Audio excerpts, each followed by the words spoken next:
Assalamualaikum warahmatullahi wabarakatuh. Alhamdulillah, para sahabatku sekalian, kita teruskan kajian kisah lengkap Nabi Isa alaihissalam yang sudah melaju di episode keempat.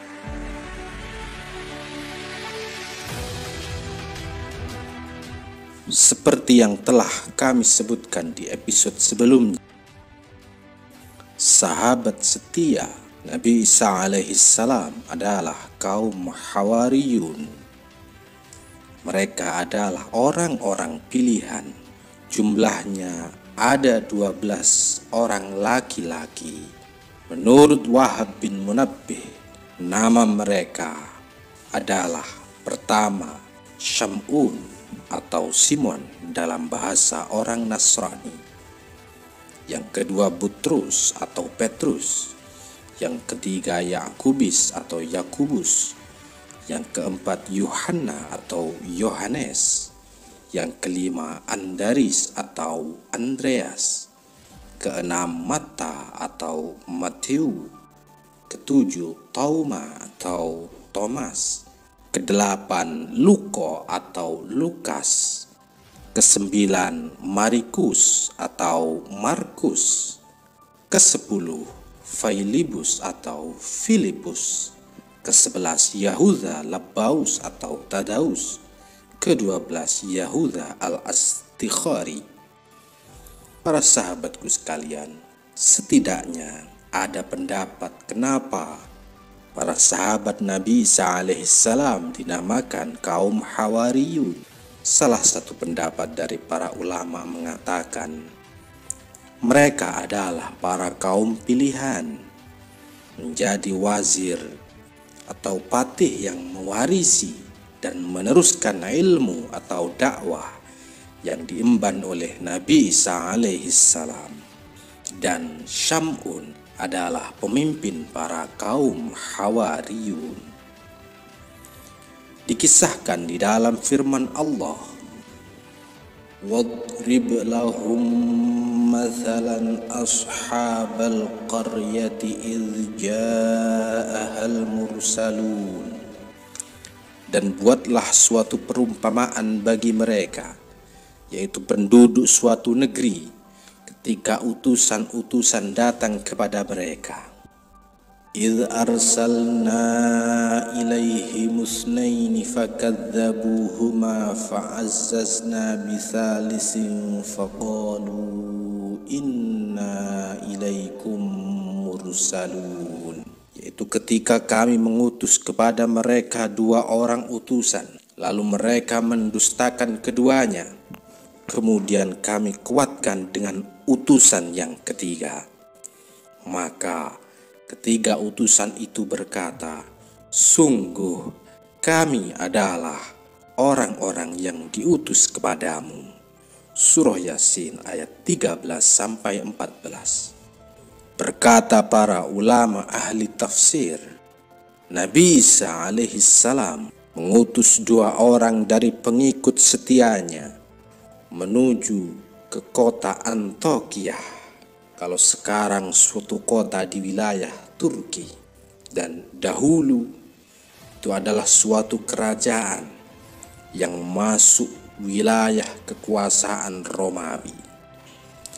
Kemudian saat 2 orang utusan ini mendekati kota, maka mereka berdua melihat orang yang sudah tua sedang menggembala kambing. Orang yang tua itu bernama Hubaib. 2 orang utusan ini kemudian bersalam dan menyapa orang tua tersebut. "Siapa kalian?" tanya orang tua itu. "Kami adalah utusan Nabi Isa alaihissalam yang mau mengajak engkau menyembah Allah, meninggalkan menyembah berhala." Jawab 2 utusan itu, "Apakah kalian punya tanda bukti atau ayat?" 2 utusan itu menjawab, "Iya, kami diberikan ilmu beliau." Nabiullah Isa alaihissalam bisa menyembuhkan orang sakit, menyembuhkan orang buta, menyembuhkan orang penyakit kusta, bahkan juga bisa menghidupkan orang mati biiznillah. Oh ya, kalian buktikan dulu. Aku mempunyai anak yang sedang sakit sudah 7 tahun lalu. Apakah kalian bisa menyembuhkannya? Baik, mari kita menuju ke anakmu yang sakit, wahai Pak Tua. Orang tua itu lalu mengantarkan 2 utusan tersebut menuju rumahnya yang ditempati oleh anaknya yang sakit. Lalu 2 orang utusan tersebut mengusap anak yang sakit tersebut, dan secara ajaib biiznillah putra orang tua itu sembuh.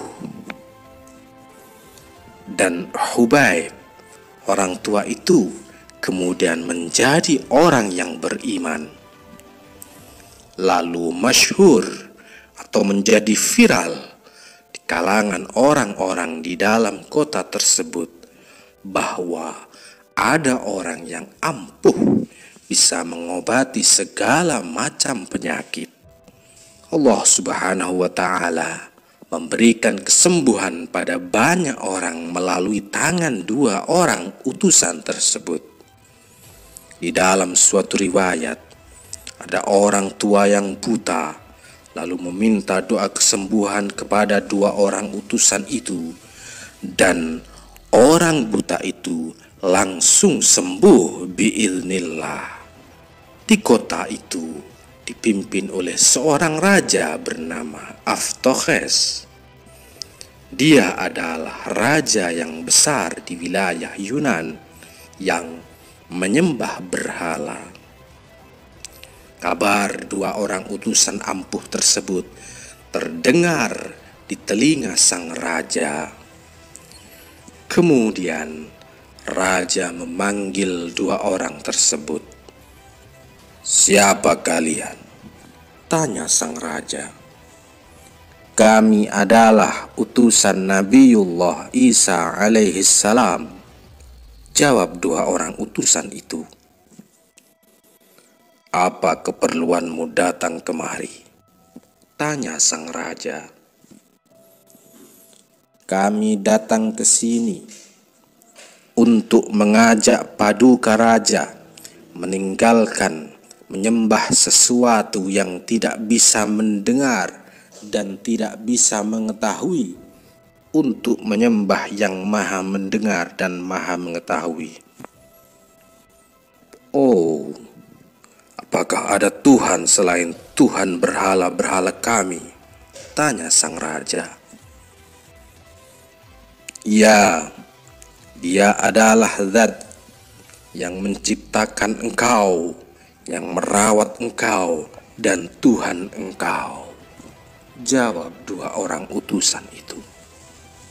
"Bangun kalian, pergi dari sini," bentak sang raja yang mengusir 2 orang utusan itu. 2 orang utusan itu lalu pergi meninggalkan istana, dan diam-diam sang raja mengutus para pengawal untuk menangkap 2 orang utusan itu. Dia disiksa, dijebloskan ke dalam penjara. Di sisi yang lain, lama tak terdengar dari utusannya, Nabi Isa alaihissalam lalu mengutus pemimpin Hawariyun yang bernama Syam'un atau Simon untuk menyusul 2 utusan tersebut. Dan ketika Simon sudah masuk di kota itu, beliau kemudian mencari 2 utusan sahabatnya tersebut. Dan setelah mendengar kabar bahwa utusan itu masuk penjara, Syam'un kemudian menuju ke penjara. Berkata Syam'un kepada sipir penjara, izinkan saya masuk, karena saya ingin memberikan 2 tahanan sepotong roti." Sipir penjara kemudian mempersilahkan Simon atau Syamun masuk ke dalam dan menemui 2 utusan yang ditahan oleh sang raja. Syamun kemudian berkata kepada 2 utusan itu yang menjadi sahabatnya, "Sungguh kalian terburu-buru di dalam urusan kalian. Kenapa kalian tidak pelan-pelan mengajak sang raja untuk menyembah Allah? Sungguh cara kalian tak ubahnya seperti seorang ibu yang memberikan makan anaknya yang masih bayi baru lahir dengan sepotong roti. Bagaimana bisa seorang bayi yang seharusnya meminum ASI langsung diberikan makanan sepotong roti? Apakah kalian berdua tidak mendengar bahwa terburu-buru itu dari setan dan pelan-pelan itu dari Allah?" Setelah menceramahi 2 utusan yang menjadi sahabatnya itu, Syamun kemudian pergi meninggalkannya. Beliau lalu bergaul kepada para pengawal raja, sampai akhirnya para pengawal itu menjadi teman akrab Syamun. Dan lama-kelamaan Syamun juga menjadi teman akrab sang raja. Suatu ketika Syamun bertanya kepada raja, "Paduka, aku mendengar engkau menahan 2 orang yang mengajak Paduka masuk ke dalam agama mereka. Apa yang terjadi, wahai Paduka?" Tanya Syamun. "Mereka telah membuat aku marah," jawab sang raja.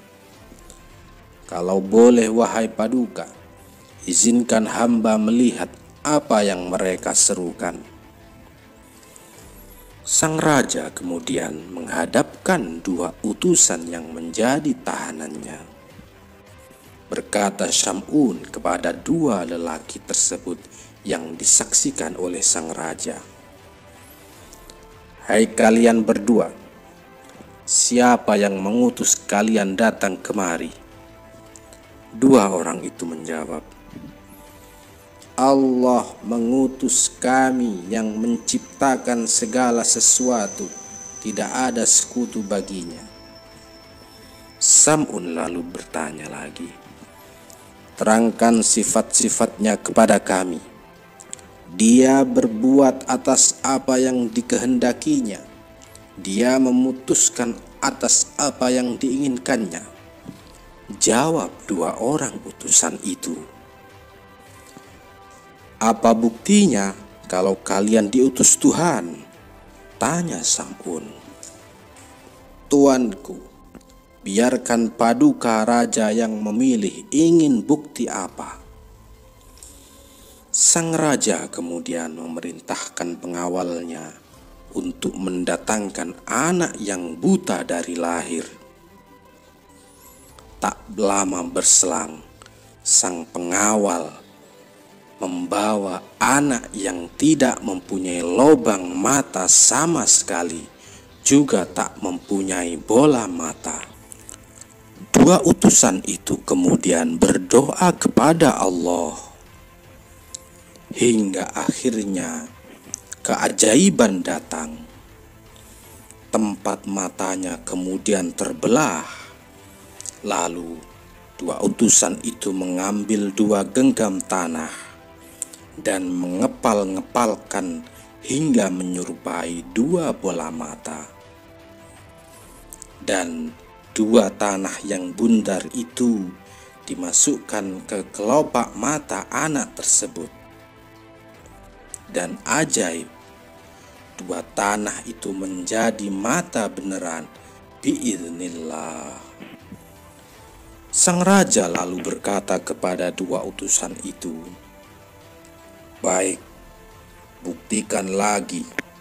Apabila Tuhanmu mampu menghidupkan orang mati, maka aku beriman kepada Dia." Wahai Paduka, Tuhan kami Maha Kuasa atas segala apapun, jawab dua orang utusan itu. Dalam istana ini ada orang yang mati sudah 7 hari yang lalu, dan aku memang tidak segera menguburkannya karena menanti bapaknya yang sedang pergi. Kalau Tuhanmu mampu, bangkitkan dia agar bisa hidup kembali. Sang raja kemudian mengantarkan dua utusan itu kepada mayat yang telah disebutkan. Sungguh, mayat itu sudah berubah warnanya, sudah berbau kemungkinannya. Utusan itu kemudian berdoa kepada Allah. Juga Sam'un yang ikut berdoa secara sirri atau rahasia. Tiba-tiba mayat itu berdiri biiznillah dan berkata, "Aku sudah mati selama 7 hari. Aku mati dalam keadaan musyrik. Ketika aku mati, ada malaikat yang menggiring aku dan memasukkan aku ke dalam 7 jurang neraka. Dan sekarang aku hidup kembali. Maka aku peringatkan kalian, berimanlah kepada Allah Subhanahu wa ta'ala. Karena aku melihat di pintu langit ada 3 orang pemuda yang rupawan yang menarik aku hingga aku bisa hidup ke dunia ini kembali." Raja lalu berkata, "Yang berdoa engkau hidup kembali hanya 2 orang, tapi engkau katakan 3 orang. Siapa yang satunya?" Mayat itu kemudian menunjuk ke arah Sam'un. Sang raja terheran-heran karena tidak menyangka Sam'un adalah golongan dari 2 utusan tersebut. Sam'un kemudian mengajak sang raja itu beriman kepada Allah, dan raja akhirnya mau beriman, juga diikuti oleh sebagian kaumnya. Dan para kaum yang tidak mau beriman, mereka kemudian dihantam oleh Jibril dengan 1 hantaman sampai mereka binasa. Para sahabatku, sebenarnya ada banyak riwayat tentang kisah ini. Akan tetapi, kami hanya menceritakan dari arah 1 riwayat saja. Sahabatku yang masih mengikuti kajian kami, kita kembali ke kisah kaum Hawariyun. Firman Allah, "Idh qala al-hawariyuna ya Isa ibn Maryam hal yastati'u rabbuka an yunazzila 'alaina ma'idatan minas sama'. Qala ittaqullaha in kuntum mu'minin." Ingatlah ketika pengikut-pengikut Isa yang setia berkata, "Wahai Isa putra Maryam, bersediakah Tuhanmu menurunkan hidangan dari langit kepada kami?" Isa menjawab, "Bertakwalah kepada Allah jika engkau benar orang-orang yang beriman." Qalu nuridu an na'kula minha wa tatma'inna qulubuna wa na'lama an qad sadaqtana wa nakuna 'alaiha minasy syahidin. Mereka berkata, "Kami ingin memakan hidangan itu agar tentram hati kami, dan agar kami yakin bahwa engkau telah berkata benar kepada kami, dan kami menjadi orang-orang yang menyaksikan hidangan itu." Qala Isa ibn Maryam Allahumma rabbana anzil alaina ma'idatan minas sama'i takunu lana 'idan li awwalina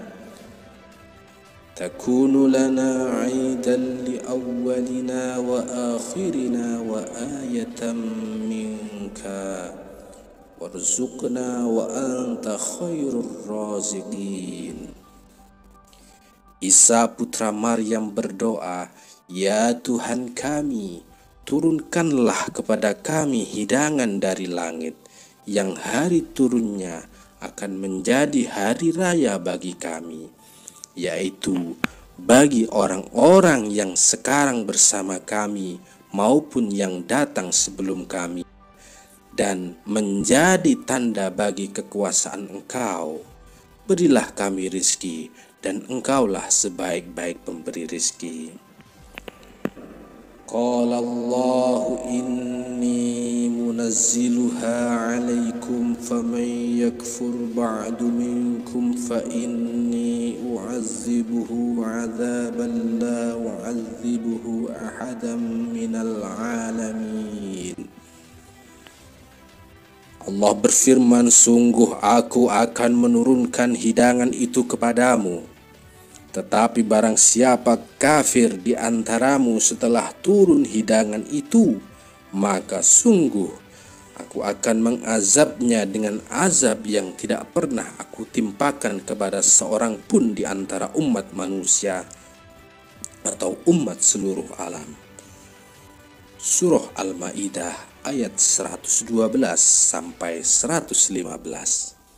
Di dalam kitab Al-Bidayah wan Nihayah diterangkan, sebab para kaum Hawariyun meminta hidangan dari langit kepada Nabi Isa alaihissalam adalah, sebelumnya Nabi Isa alaihissalam memerintahkan mereka puasa selama 30 hari.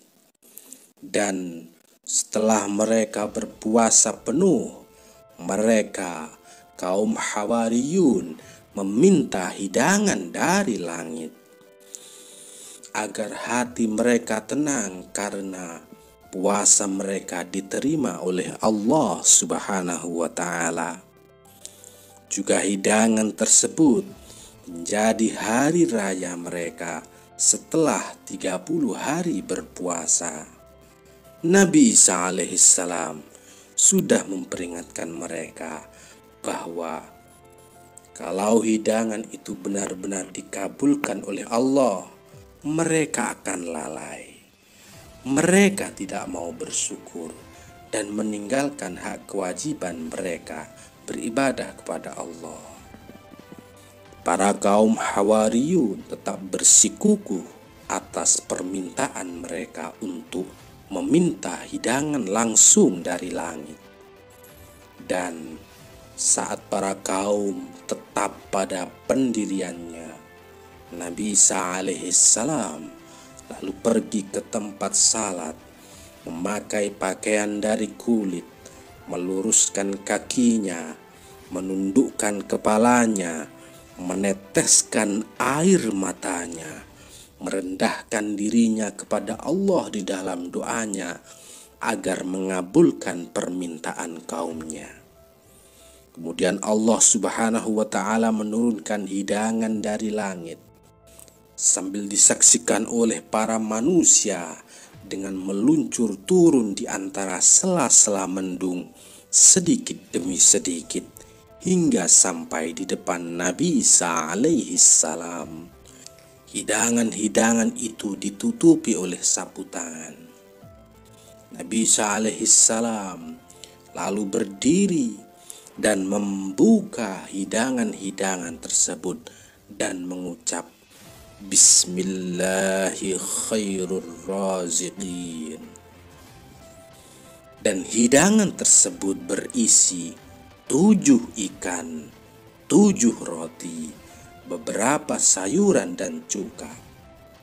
Juga dikatakan berisi buah-buahan yang menimbulkan aroma yang sangat wangi. Lalu Nabi Isa alaihissalam menyuruh para kaum untuk memakannya. Dan para kaum berkata, "Kami tidak akan makan sebelum engkau makan duluan, ya Nabi Allah." Sungguh kalian sangat merepotkan. Kalian yang minta hidangan tapi tak mau makan duluan, jawab Nabi Isa alaihissalam. Dan para kaum Hawariyun tetap menolak untuk makan duluan. Lalu Nabi Isa alaihissalam menyuruh makan duluan para fakir, miskin, orang-orang sakit, dan orang-orang cacat fisik. Jumlah mereka kisaran 1.300-an orang. Dan mereka dengan lahap makan duluan. Dan ajaibnya, hidangan tersebut tak habis-habis. Orang sakit atau orang cacat yang memakan hidangan itu seketika langsung sembuh. Dan dikatakan, hidangan-hidangan tersebut turun 1 hari sekali. Tapi yang memakannya tak kurang dari 7.000 orang tiap harinya. Dan berlalunya waktu, kemudian hidangan itu turun secara bertahap. Hari ini turun, besoknya tidak, dan seterusnya. Seperti halnya unta Nabi Soleh. Hari ini para kaum meminum susu onta tersebut, dan besoknya libur, dan seterusnya, dan seterusnya.